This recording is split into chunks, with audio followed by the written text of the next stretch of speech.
सारी जिंदगी इंसान बस एक ही दौड़ में लगा रहता है। बैंक बैलेंस बढ़ाना है, प्रॉपर्टी बनानी है ताकि बच्चे सेटल हो जाएं। कमाल है ना। हम उस दौलत के लिए मेहनत करते हैं जो हमारे मरने के बाद हमारे ही बच्चों के दरमियान झगड़े और फसाद की वजह बन जाती है।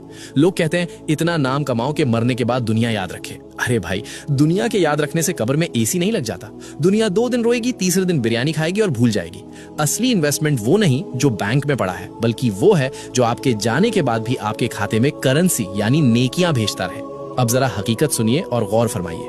इस्लाम में इसे कहते हैं सदकाए जारिया, यानी वो नेकी जिसका सवाब इंसान के इंतकाल के बाद भी रुकता नहीं बल्कि कयामत तक जारी रहता है। सही मुस्लिम की हदीस 1631 गवाह है कि मरने के बाद इंसान के अमाल का सिलसिला खत्म हो जाता है, सिवाय 3 चीजों के, जिनमें से एक है वो नेकी जिसका नफा यानी बेनिफिट लोगों को पहुंचता रहे। तो अगर आप चाहते हैं कि कब्र की तन्हाई में भी आपका रिवॉर्ड सिस्टम चालू रहे तो ये 6 काम आज ही नोट कर लें।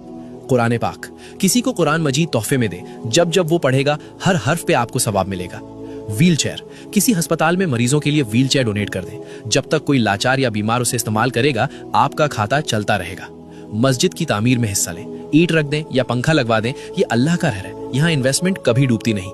पानी का इंतजाम, कोई कुआं खुदवा दें, बोरवेल लगवाएं या किसी पब्लिक जगह पे वाटर कूलर रख दें। जब भी कोई इंसान, परिंदा या जानवर अपनी प्यास बुझाएगा आपकी रूह को ठंडक मिलेगी।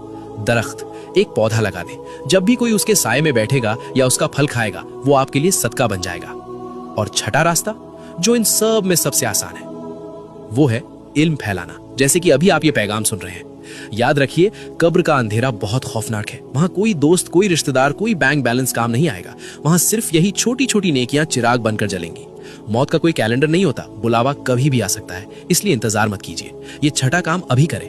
इस पैगाम को अपने मुस्लिम भाई बहनों तक पहुंचाएं। अगर आपकी वजह से किसी एक ने भी इनमें से कोई एक नेकी कर ली तो सोचिए आपकी आखिरत का कितना बड़ा सामान तैयार हो जाएगा।